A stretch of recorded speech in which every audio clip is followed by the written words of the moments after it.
నమస్కారం. కంచి కామకోటి సర్వజ్ఞ శంకరపీఠం శ్రీకార్యం బ్రహ్మశ్రీ చల్లా విశ్వనాథ శాస్త్రి గారితో ముఖాముఖిని వాళ్ళ ఇంకొంచెం కొనసాగించి కొన్ని ముఖ్య విషయాలు తెలుసుకుందాం. శాస్త్రి గారు నమస్కారం అండి. నమస్కారం సార్. ఇప్పుడు మీరు దాదాపుగా మొత్తం మీకున్నంత అనుభవం బహుశా చాలామందికి తక్కువ. ప్రణమాచార్య ఎప్పటి నుంచి ఒక 100 ఏళ్ల చరిత్రకు మీరు సాక్షిభూతులు. ప్రత్యక్షంగానో పరోక్షంగానో పరమాచార్యుల వారిని చూశారు. జయేంద్ర సరస్వతి స్వామి వారితో ప్రత్యక్షంగా మీకు చాలా అనుభవం ఉంది. వారి దగ్గర శిష్యరికం చేశారు. శంకర విజయేంద్ర స్వామి వారితో మీకు శ్రీకార్యంగా నేరుగా ఎన్నో చేశారు. ఇప్పుడు 4వ తరం వచ్చింది. కొత్తగా చంద్రశేఖరేంద్ర సరస్వతి స్వామి వారు వచ్చారు.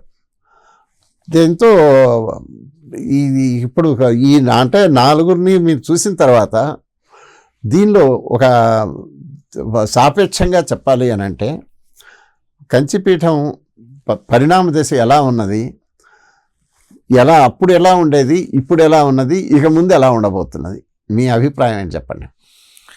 నా అభిప్రాయం కాదు, దీంట్లో ఒక పీఠాధిపతులు, అప్పట్లో పీఠాధిపతులు పెద్ద స్వామి వారు ఒక ప్రయత్నం ఒకటి చేశారు. క్విట్ ఇండియా దీన్ని హిందూ ఇది బిల్లు వస్తున్నప్పుడు డినామినేషన్స్ అనే మాట రాజ్యాంగంలో ఆర్టికల్ 25లో 26లో దాన్ని ప్రవేశపెట్టడం కోసం స్వామివారు పెద్ద కృషి చేశారు. దానికి ఒక పెద్ద వెళ్ళి ఒక గ్రూప్ను ఒకటి తయారు చేసి దాంట్లో సనాతన ధర్మం వాళ్ళు, తర్వాత లాయర్స్ వాళ్ళందరినీ పెట్టుకుని అందరి పీఠాధిపతులని వీళ్ళు కలిసి వచ్చారు. ఒక మహాపీఠాధిపతి, దక్షిణ దేశంలో గొప్ప పీఠాధిపతిని ఆయన కలిసినప్పుడు ఆయన ఒక మాట అన్నారు. ఆయన అగ్నిహోత్రం తాతాచార్య గారు దాన్ని కోట్ చేశారు. అదే మాట నేను చెప్తాను. ఆయన ఏమన్నానంటే, కంచిపీఠం, కంచి స్వాముల వారు రాబోయే తరాలకి ఏమేమి కావాలో వారు ముందే ఊహించి వారు కార్యక్రమాలు తలపెడతారు. వారి కృషి మహోన్నతమైనటువంటిది. దానికి మా సహాయ సహకారాలు ఎప్పుడూ ఉంటాయి అని చెప్పి వారు అన్నారు. ఈ రకంగా అప్పటి నుంచి ఇప్పటిదాకా కూడా రాబోయే తరాలకి ఏం కావాలి, ఇప్పుడు ఇవాళ పరిస్థితి ఇట్లా ఉంది, రేపు తరానికి ఏమిటి నీకు ఉద్దేశం? మహాస్వామి వారు విజయేంద్ర స్వామి వారుతో ఒక మాట అన్నారట. మహాస్వామి గారు అంటే చంద్రశేఖర సరస్వతి స్వామి గారు ఒక మాట అన్నారట. మేమేదో ఇప్పుడు చేసేదంటే వీళ్ళకి విషయం తెలుసు, అంటే ఇప్పుడు సంధ్యావనం అనే మాట వీళ్ళకి తెలుసు.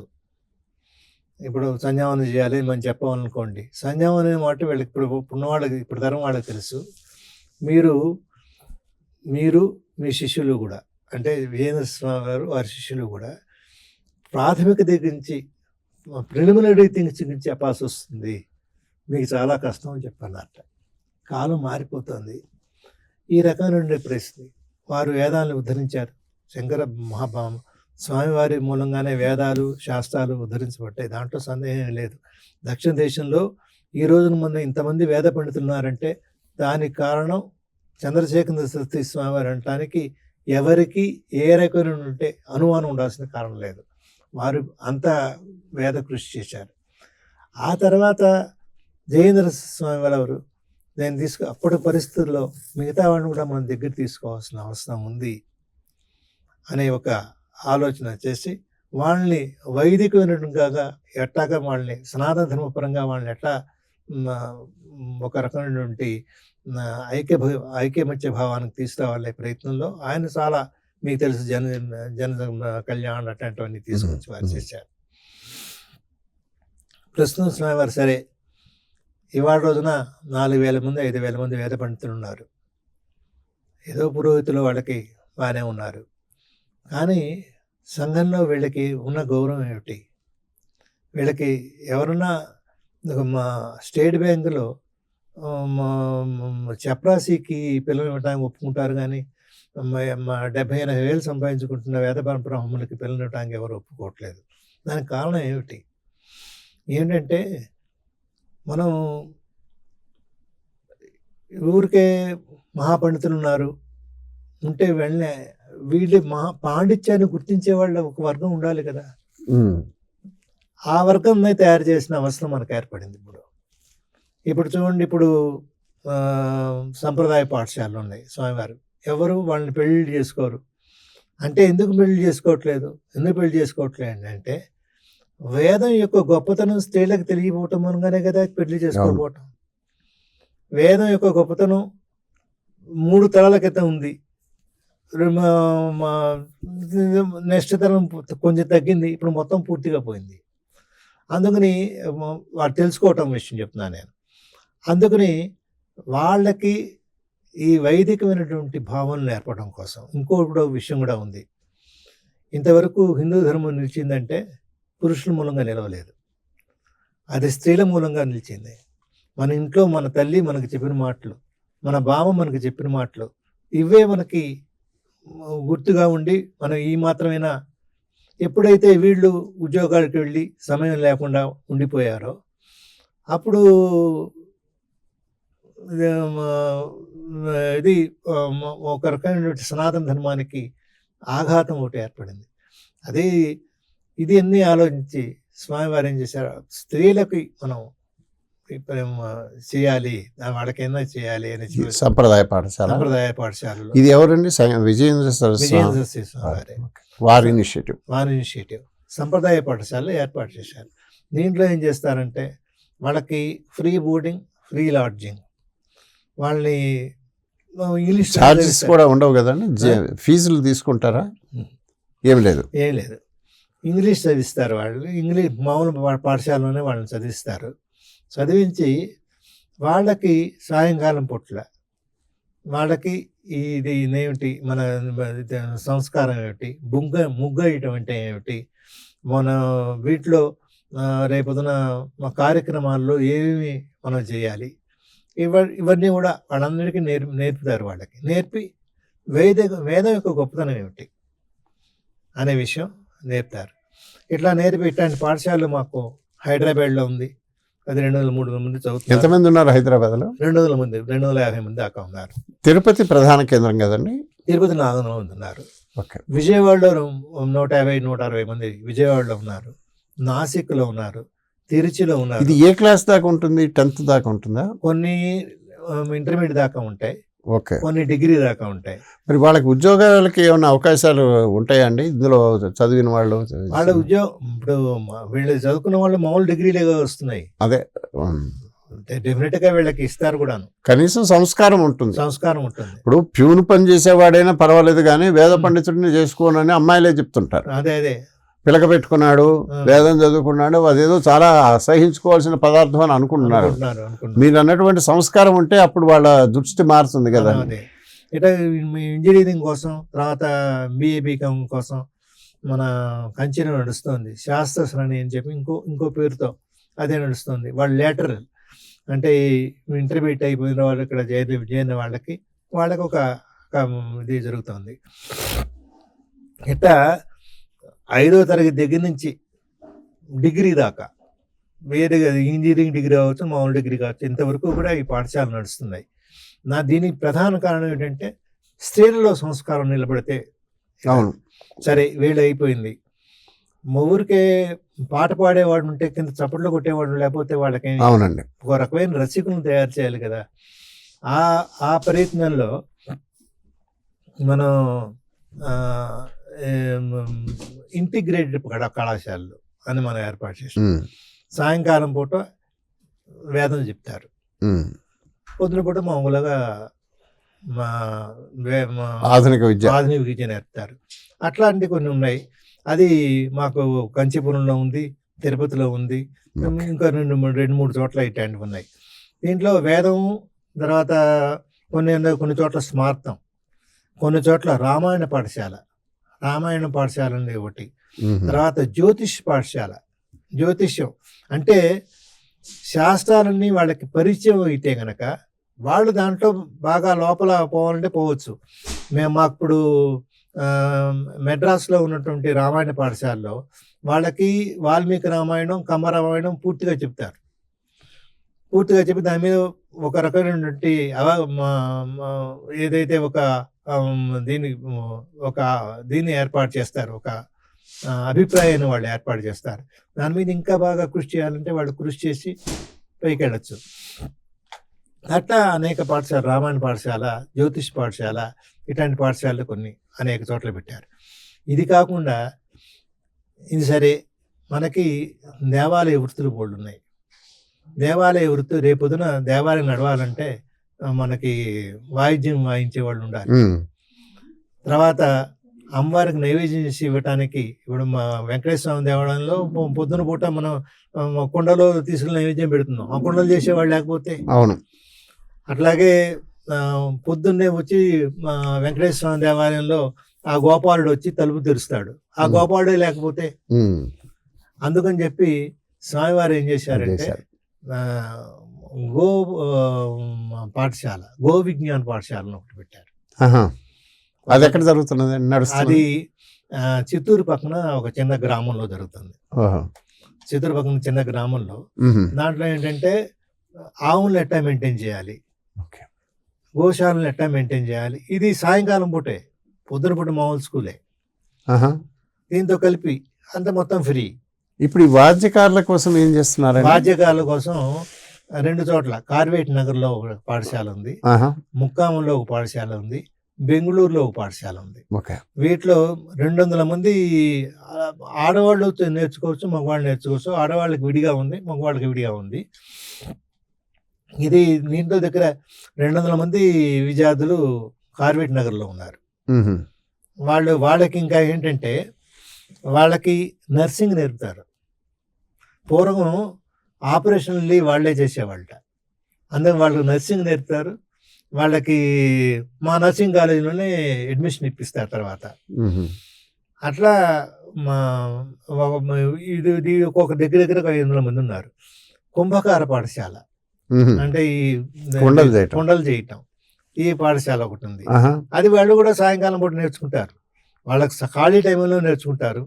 మామూలు ఇంగ్లీష్ చదువు, తెలుగు చదువు, ఇంగ్లీష్ చదువు వాళ్ళు చదువుకుంటూ ఉంటారు. ఈ రకంగా అనేక చోట్ల ఇప్పుడు ఒక దేవాలయ స్కూల్ మెయింటైన్ చేయాలంటే వీళ్ళందరూ కావాలి కదా. మరి బోయిలు కావాలి, అందరూ కావాల్సి వస్తారు. వాళ్ళందరి కోసం కూడా ఒక ప్రత్యేకమైనటువంటి ఒక ప్రదర్శన చేస్తూ ఈ కంచి కామకోటిపేట ఏంటంటే ఈ శాస్త్రంలో ఇప్పుడు మాకు విద్య, వేదం, వైద్యం. విద్య అనే దాంట్లో ఇవన్నీ. ఇక వేదంలో ఎక్సలెన్సీ. ఇప్పుడు పూర్వం ఏమిటంటే క్రమాపాటి, గణాపాటి. అవును, ఇప్పుడు మనం సెలక్షన్ గణాపాటి, సాంగ, ఇవన్నీ అంగాలతో. కంచిలోనే దీనికి సంబంధించి చాలా పెద్ద వ్యవస్థలు ఉన్నట్టున్నాయి కదండి. కంచిలోనే ఉన్నాయి. ఏ కోర్సులోనే వేదానికి సంబంధించి మీరు? వేదానికి కొంచెం సలక్షణం ఉందండి, చాలా లక్షణం ఉంది, వేద లక్షణం ఉంది. తర్వాత షడంగం ఉంది. వాడికి నిష్కారణైన బ్రాహ్మణైన షడంగో వేదాధ్యేతవ్య అనే మాటే ఉంది. షడంగాలతో కూడిన వేదం చదువుకోవాలి. ఇప్పుడు దానికోసం పూర్వం ఒక వేదం చదువుకుంటే చాలా వదిలిపెట్టేశాం. ఇప్పుడు దాంట్లో చిన్నప్పటి దగ్గర నుంచే వాళ్ళకి సంస్కృతం కూడా నేర్పుతున్నాం. ఇప్పుడు మాకు వేదరక్షణ ట్రస్ట్ అని ఉంది, దాని పరీక్షలు పెడుతుంది అనుకోండి. ఇప్పుడు కొత్తగా దాంట్లో నియమ నిబంధనలు ఏమి పెట్టామంటే, ఒకటి ఈ సంస్కృతం వేదం పూర్తయినంత ఇంతవరకు సంస్కృతం రావాలి, ఘనాపాటి అయితే ఇంతవరకు సంస్కృతం రావాలి, సలక్షణం అయితే ఇంతవరకు సంస్కృతం రావాలి అని అది కూడా పెట్టాం. ఇంకోటి ఊరికే వచ్చి ఏదో పూర్వంలాగా మనం ఇంగ్లీష్లో రాసుకున్నాం, ఏదో రెసిటేషన్స్ క్వశ్చన్ లాగా రాసుకుని పాస్ చేసి పాస్ అయిపోతాం. అట్లా కాకుండా దీన్ని ఒకసారి ప్రతి వేదం పూర్తయిన వాడు 3 సార్లు పారాయణ చేయాలి. అట్లా పారాయణ చేసి మొత్తంగా కూర్చొని పారాయణ చేయాలి. అట్లా ఆ రకమైన డెవలప్మెంట్. ఇట్లా కాకుండా శాస్త్రాల్లో మాకు విజయవాడలో తెనాలి పక్కన, తెనాలి ఇది కంచికామకోటి తెనాలి శాస్త్ర పరిషత్ అని ఒకటి ఉంది. దాంట్లో శాస్త్రాన్ని పరీక్ష చేయటం, స్టైఫండ్ ఇవ్వటం, ఇట్లాంటి పనులు చేస్తారు. దానివల్ల పూర్వం ఉన్న శాస్త్ర పండితులకి ఇప్పుడున్న శాస్త్ర పండితులకి చాలా వ్యత్యాసం ఉంది. చాలా గట్టి శాస్త్ర పండితులు తయారవుతున్నారు. ఈ రకంగా అన్ని రంగాల్లోనూ పరిశోధనలు ఏమైనా జరుగుతున్నాయండి మీ ఆధ్వర్యంలో వేదాల్లో శాస్త్రాలకు అదే సంబంధించి? స్వామివారు చెప్పేది. వేదాలను శాస్త్రాలను పరిశోధన జరగాలి. ఈ దగ్గర నుంచే మాకు యూనివర్సిటీలో కొత్త కోర్సులు పెడుతున్నారు. మ్మ్. మేము ఎక్కడ యూనివర్సిటీలో? చంద్రశేఖర సరస్వతి యూనివర్సిటీ కాంచీపురం. కాంచీపురం. మ్మ్. దాంట్లో కొత్త కోర్సులు పెడుతున్నారు. మ్మ్. దానికి ఏంటంటే కేవలం దీని మీద ఇప్పుడు శాస్త్రం చదువుకున్న వాళ్ళ మీద తర్వాత వాళ్ళని విజిటింగ్ ప్రొఫెసర్స్గా పెట్టుకుని తయారు చేయటం, దానికి కోర్సులు, దానికి డిగ్రీలు, అదే ఒకటి ఏర్పాటు చేస్తాం. స్మార్తానికి సంబంధించి ఏమైనా ఉందా అండి? మన స్మార్ట్ మాకు ఈ మధ్య పౌరోహిత్యాలు కూడా చేసేవాళ్ళు కూడా కరువైపోతున్నారు. తగ్గిపోయారు. స్మార్ట్ పాఠశాలలు మాకున్నాయి. మ్మ్. స్మార్ట్ పాఠశాలలోనే ఇప్పుడు కొత్త మిగతా అన్ని చోట్ల స్మార్ట్ పాఠశాలలు ఉంటాయి. కంచిగామకోటి పీఠం స్మార్త పాఠశాల విశేషం ఏంటంటే దానికి ప్రత్యేక స్మార్థం, అంటే దానికి సంస్కృతం విభక్తులు. ఇప్పుడు మనకి సంకల్పం చెప్పాలనుకోండి, మన ఇంటికి వచ్చి సంకల్పం చెప్పేటప్పుడు వాడికి విభక్తి పరిజ్ఞానం లేకుండా శబ్ద జ్ఞానం ఉండాలి, విభక్తులు తెలియాలి, ఉండాలి కదా. అదంతా అది ముందు దానికోసం సంస్కృతం నేర్పుతున్నాం. అవును. ఇట్లా ప్రతి దాంట్లోనూ ఒక రకమైనటువంటి ఎక్సలెన్స్, అవును, దానికోసం ప్రయత్నం జరుగుతుంది. మేము వేదం అట్లాగే సంగీతంలో సంగీత పాఠశాలలు కూడా మాకు ఇట్లాగే సంగీత పాఠశాలలు ఉన్నాయి. మా పిల్లలందరూ ఇప్పుడు ఆడపిల్లలందరూ ఇప్పుడు 1000 మంది ఆడపిల్లలు ఉన్నారు కదా. అవును. ఈ 1000 మంది ఆడపిల్లలు చక్కగా కీర్తనలు పాడతారు, అందరూ కలిసి పాడతారు. అది ఒకసారి మీకు ఖాళీ ఉన్నప్పుడు ఒకసారి వెళ్ళి చూస్తే చాలా సంతోషంగా ఉంటుంది. అది ఆ రకంగా బ్రహ్మాండమైనటువంటి ఒక వ్యవస్థ ఏర్పడింది. ఇంగ్లీష్ చదువుకునే వాళ్ళు ఇవన్నీ కూడా వాళ్ళు చదువుకోనండి. కానీ నా చిన్నప్పుడు మా గురుగారు ఒక ఆయన ఉండేవారు. ఆయన షాయిపురం అని మాకు ఒక 3 కిలోమీటర్ల దూరం, అక్కడి నుంచి ఇక్కడికి వచ్చేవాళ్ళు. వచ్చి నాకు పాఠం చెప్పడానికి వచ్చేవారు. ఆయన పాఠం చెప్పడానికి వచ్చి గుళ్ళో పారాయణ చేసుకుని వెళ్ళిపోయేవారు. ఆయన 3 సంవత్సరాలు నాకు వేదం చెప్పారు. నేను డిగ్రీ చదువుకున్నసేపు ఆయన వచ్చి చెప్పేవారు. వెళ్ళిపోయిన తర్వాత మా నాన్నగారు అడిగారు, ప్రతి నెల ఏదో ఆఫర్ చేసేవారు నాన్నగారు. తర్వాత చూసుకుందాలని ఆయన తీసుకోలేదు. సరే చివరికి మా నాన్నగారు అడిగారు, ఇంత కష్టపడాలి, ఏదైనా చేయాలి కదా నేను అని చెప్పి అడిగారు. చేయిల గారు అని ఆయన పేరు, షాయిపురం చేయిల గారు అంటారు.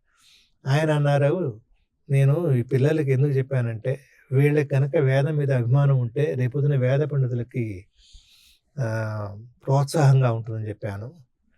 నేను డబ్బులు తీసుకోన్నారు. అట్లా ఈ వేదం మన మధ్యన మన చదువుకున్న వాళ్ళల్లో రేపొద్దున వీళ్ళు పెద్ద ఉద్యోగాలు అవుతారు, లేకపోతే ఐఏఎస్ ఆఫీసర్లు అవుతారు, ఇంకో రకంగా అవుతారు, ఏదో పెద్ద పెద్ద వాళ్ళు అవుతారు.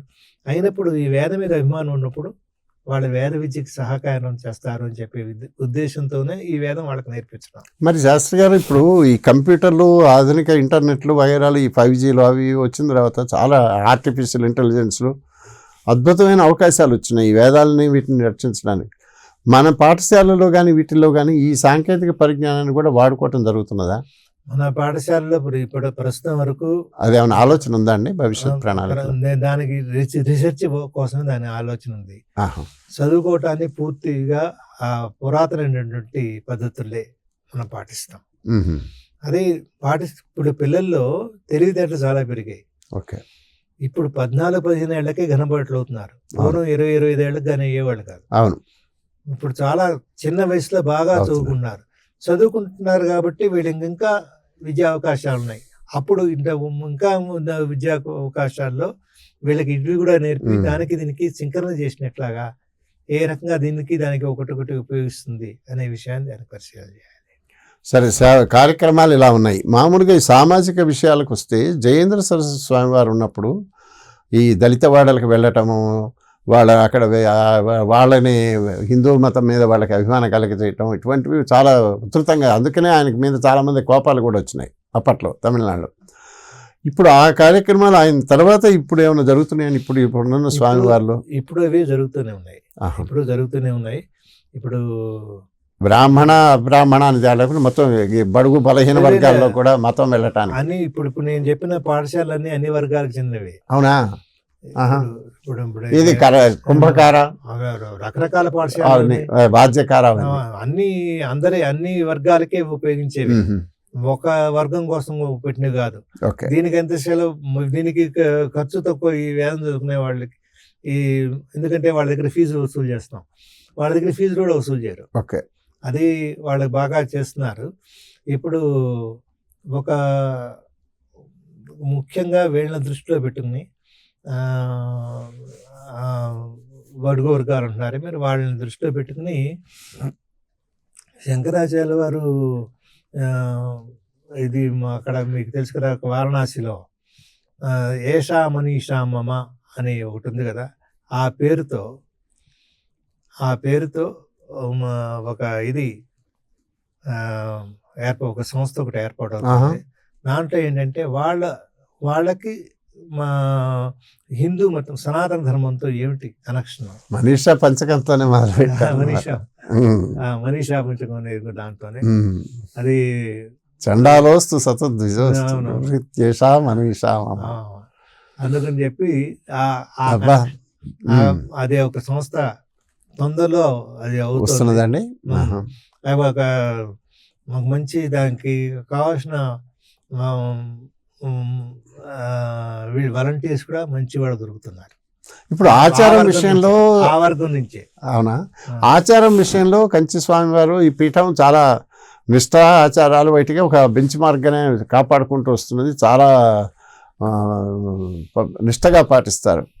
మరి ఇక్కడేమో వర్ణాలు కులాలు ఇవేమీ లేకుండా అందరినీ కలపాలి అనేదేమో అదొక ధోరణి. ఈ వీటికి దానికి మధ్య ఏమైనా తేడా ఉన్నా? రెండింటిని సమన్వయం ఎలా చేయగలుగుతారండి? అంటే ఒకటి మన పెద్ద స్వామి కాలం నుంచి అందరి కాలం దగ్గర నుంచి వివాహాల్లోనూ గుణాల్లో తప్పితే మిగతా చోట ఎప్పుడు కూడా ఈ వర్ణ వ్యవస్థ పాటించిన అలవాట్లేదు. పూజలో అందరూ వచ్చి కూర్చోవచ్చు, తీర్థం అందరూ తీసుకోవచ్చు, దానికేమి వర్ణాలతో సంబంధం. వివాహం ఒక్క విషయంలోనే ఇప్పుడు మొట్టమొదటి పట్టుదల ఉంది. Very good. అది మిగతా విషయాల్లో పెద్ద స్వామివారు పెట్టుకోలేదు. పెద్ద స్వామివారు కూడా దళిత వాళ్ళ దగ్గర నుంచి వాళ్ళందరికీ కూడా బట్టలు పరమాచార్య వెళ్ళారా? మహాస్వామి వారే. నేను నా స్వయంగా నేను చూశాను. గట్టు అని ఇక్కడ చిత్తూరు దగ్గర ఒక గ్రామం. వాళ్ళు 5,000 మంది వచ్చారు స్వామివారిని చుట్టానికి. స్వామివారు చిన్న దీంట్లో కూర్చుని ఉన్నారు, చిన్న గుళ్ళో. స్వామివారి ధ్వజస్తంభం దగ్గర కూర్చున్నారు. వాళ్ళంతా వచ్చారు, వాళ్ళందరికీ ప్రసాదాలు ఇచ్చి పంపించారు. అట్లా మొట్టమొదటి దగ్గర నుంచి కూడా అట్లాంటి డిస్పారిటీ అనేది ఎప్పుడూ లేదు. అదేంటంటే సమయానికి బట్టి చేస్తారు. ఇప్పుడు మరి కొత్తగా విజయేంద్ర సరస్వతి స్వామి వారు ఉన్నప్పుడు విజయేంద్ర సరస్వతి స్వామి వారు బాలస్వామిగా చాలా సంవత్సరాలు అన్నారు కదా, అప్పుడు అసలు వారు వచ్చేవారు కాదు. ఇప్పుడు కొత్తగా ఇంకొక స్వామి వచ్చారు కదా, విజయేంద్ర సరస్వతి స్వామి వారు ఈ మధ్య కాస్త విజయయాత్రలు అవి బాగా చేస్తున్నారు. దేశంలో చాలా చోట్ల సంచారం, దాని ఎఫెక్ట్ కూడా కనపడుతున్నది. మంచి అందరినీ కూర్చటము మాట్లాడటం జరుగుతున్నది. ఇప్పుడు ఈ కొత్త స్వామి వచ్చిన తర్వాత వ్యవస్థ ఎలా ఉంటుందండి? పూజలు, బాధ్యతల పంపకం, అది బాధ్యతలు ఇప్పుడు ముఖ్యంగా మాకు కంచికామకోటి పీఠంలో ముఖ్యమైన విషయం ఏంటంటే ఆదిశంకర్ చెప్పిన యోగలింగం ఉంది కదా, ఆ యోగలింగాన్ని స్వామివారు తప్పితే ఎవరు ముట్టుకోను కూడా ముట్టుకోరు. అని తీసి పైన పూజ పెట్టడం, మళ్ళీ తీసి సర్దడం అనేది మొత్తం అంతా కూడా ఈ 3 కాలాల పూజ ఆయన చేయాల్సిందే.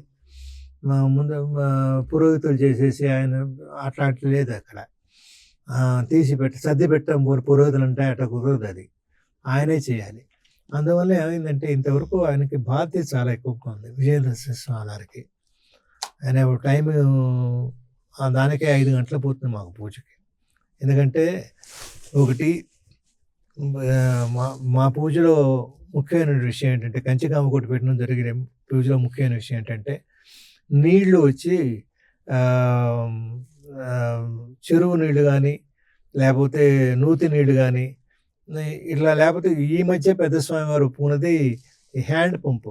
వాడుతున్నారు. ఆ హ్యాండ్ పంపు వాడే నీళ్లు కానీ ఇవి మాత్రమే వాడతారు. రెండోది అక్కడ కరెంట్ ఉండదు. మూడోది అక్కడ ఇది కట్టిపొళ్ళ దాని మీదే వంట. ఈ రకమైన సంప్రదాయం అప్పటి నుంచి కొనసాగిస్తూ వస్తున్నారు. దీని మూలంగా చాలా సమయం ఆయనే స్వయంగా పూజ చేయాలి, ఆయనే అలంకారం చేయాలి, అంతా ఆయనే చేయాలి. కాబట్టి చాలా సమయం పడుతుంది. 5 గంటలు పడుతుంది మాకు ఒకరోజు పూజకి స్వామివారికి. అది ఇప్పుడు ఈ స్వామివారు చేస్తారు కాబట్టి వీరికి కొంచెం ఇంకా ఈ విషయాల మీద, ధార్మికమైనటువంటి విషయాల మీద, సనాతన ధర్మ విషయాల మీద ఇంకా ఎక్కువ ఆలోచన. పూర్వమే ఎప్పుడు 24 గంటలు ఆలోచిస్తూ ఉండేవారు. ఇప్పుడు ఇంకెక్కువ సమయం దొరుకుతుంది. దొరకటం యొక్క విశేషం ఇప్పుడు మేము చూస్తున్నాం. ఇప్పుడు దగ్గర 3-4 నెలలుగా మా స్వామివారు పూజలో నిష్ణాతులు అయ్యారు. వారికి శిక్షణ వీరే ఇస్తారా? వీరే ఇచ్చారు. వీరే పక్కన కూర్చున్నారు. అందుకనే అసలు ఈ మధ్య ఎక్కడ ఎవరికి టైం కూడా దొరకట్లేదు. ఇప్పుడు బాగా సమయం దొరుకుతుంది. ఇంకా ఎక్కువ చేస్తారు కాబట్టి ఇక ముందు ఇంకా ఎక్కువ చొరవ తీసుకోవచ్చు. మంచిది శాస్త్రి గారు. చివరిగా ఒక మాట, ఇప్పుడు ఇదం బ్రాహ్మం విషయం. ఇదం బ్రాహ్మం సంస్థని ఇప్పుడు మీరు చెప్తున్న ధార్మిక కార్యక్రమం ఆ దృష్టితోనే మొదలుపెట్టాం. గడిచిన 5 సంవత్సరాలుగా ఈ ఆఫీస్ ఓపెనింగ్ వీటిని కూడా స్వామివారి అనుగ్రహంతోనే వారే స్వయంగా వర్చువల్గా చేశారు. ఇప్పుడు మా పరిధిలో మేము కష్టపడుతున్నాం ముందుకెళ్ళి తీసుకెళ్ళాలని. ఇది ఎలా చేస్తే బాగుంటుంది? మొత్తంగా ఇదం బ్రాహ్మం సంస్థకి మీరు కూడా బాగా ఇన్వాల్వ్ అయ్యి ఉన్నారు కదా, మీరు చూస్తున్నారు. మా సభ్యులకి మీరేమన్నా చెప్పవలసింది ఏమన్నా ఉంటే స్వామివారికి సంస్థ మీద చాలా ఆశలు ఉన్నాయి. వారి అభిప్రాయాలు కూడా చాలా ఉన్నాయి. ఎందుకంటే ఒకటి, ఇది ఆయనకి అన్ని రంగాల్లోనూ ఈ సంస్థ చొచ్చుకోవాలనే ఉద్దేశం ఆయనకు ఉంది. దాంట్లో ఉద్యోగ రంగాల్లో కావచ్చు, ప్రభుత్వ రంగాల్లో కావచ్చు, దీనికి తగినటువంటి ప్రయత్నాలు మన ద్వారా జరిగితే, ముఖ్యంగా దానికి కావాల్సిన సహాయ సహకారాలు ఏవైతే ఉన్నాయో అవన్నీ స్వామివారు చేయగలరు. దాన్ని చేస్తే కనుక ఒకటి, దీని మూలంగా వారికి ఉద్దేశం ఏంటంటే వారికి ఏమిటి లాభం, అది మాకు అవసరం. వారికి ఏమిటి లాభం అంటే, ఒకటి మంచి పరిపాలన, ట్రాన్స్పరెన్సీ, తర్వాత కరప్షన్ లేకపోవటం, ఇట్లాంటి కొన్ని ముఖ్యమైనటువంటి విషయాలు ఇటువంటి సంస్థల ద్వారా సంఘానికి రావాలని చెప్పి వారి ఉద్దేశం. దానికోసమే అనేక సార్లు ఆయన చాలా టైం కూడా ఇచ్చారండి. వర్చువల్ మీటింగ్స్ లో పాల్గొన్నారు. ఐబీ భారత్ అని భారతదేశం మొత్తం కూడా దీన్ని విస్తరించడానికి కూడా వారు అనుగ్రహించారు. దానికి ఆయన ప్రయత్నాలు చేశారు. కలపడానికి కూడా ప్రయత్నాలు చేయగలరు ఆయన. ఇంకా చేయగలరు ఆయన. ఎందుకంటే ఆయనకున్న మీకు తెలుసు, ఆయనకున్నటువంటి జ్ఞాపకం అటువంటిది. ఎక్కడెక్కడికి ఏ మనుషులు ఉన్నారనే విషయం ఆయనకు బాగా ఉంది. అవును, చేయగలరు ఆయన. దీన్ని బాగా వారితో కనుక ఇన్వాల్వ్ అయినట్టయితే ఇంకా మంచి స్థితికి వస్తుంది. ఒకటి ఇది. రెండోది సంస్కారపరంగా మన సంస్కారం పెంచుకోవటం, తర్వాత మన నిత్యార్మ కర్మానుష్ఠానాలు ఇవన్నీ దీని గురించి ఒక రకంగా ఉంటే సంఘానికి ఇది ఎట్లా సేవ చేస్తుంది అనే విషయం మనకి ముఖ్యంగా ఉంటుంది. దాంతో ఆయనకి తప్పకుండా ఆయన దీని మీద చాలా మంచి ఉద్దేశం ఉంది. ఇంకా బాగా పైకి చాలా ఎక్కువ మందితో కూడా ప్రస్తావిస్తున్నారు మా గురించి అనుగ్రహపూర్వకంగా. దాని గురించి చాలా వింటున్నాం. అందుకని ఇక ముందు వచ్చే కాలంలో కూడా మేము కొన్ని కార్యక్రమాలు చేయాలని, దానికి మీ మార్గదర్శనం, స్వామివారి అనుగ్రహం ఇది కనుక ఉంటే మొత్తం భారతదేశంలోనే ఒక ముందుకు తీసుకెళ్ళాలని ఉంది. దానికి మీ సహాయ సహకారాలు కావాలి, మీ స్వామివారి అనుగ్రహము కావాలి. మంచిది శాస్త్రి గారు, మీరు ఇవాళ చాలా వివరంగా మాట్లాడారు, అన్ని విషయాలు చర్చించారు. సంతోషం, ధన్యవాదం.